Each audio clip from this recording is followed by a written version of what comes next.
निधी मंजुरीवर माझ्यासह मुख्यमंत्री फडणवीसांची देखील स्वाक्षरी। मग शिंदेंच्या मंत्र्यांची नाराजी एकट्या माझ्यावरच का? निधी आरोपांवरच्या बैठकीत अर्थमंत्री अजित पवार यांचं मत। अंजली दमानियांकडून धनंजय मुंडेंविरोधातील पुरावे एसीबी कार्यालयात जमा। कृषी विभागामध्ये 350 कोटींचा घोटाळा झाल्याचा दमानियांचा नवा आरोप।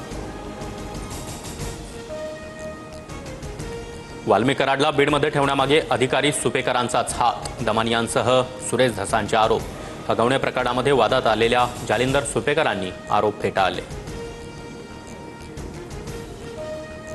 सांगलीत ठाकरे गटाकडून लोकसभा लढलेले चंद्रहार पाटीलही लवकरच शिंदेंच्या शिवसेनेत जाण्याची शक्यता। आपल्याला शिंदेंकडून ऑफर, मात्र अद्याप अंतिम निर्णय नसल्याचं चंद्रहार पाटलांचं ट्वीट। योग्य वेळी तुम्हाला तुमच्या मनातील बातमी कळेल। राज आणि उद्धव ठाकरे एकत्र येण्यावर संजय राऊतांचं वक्तव्य।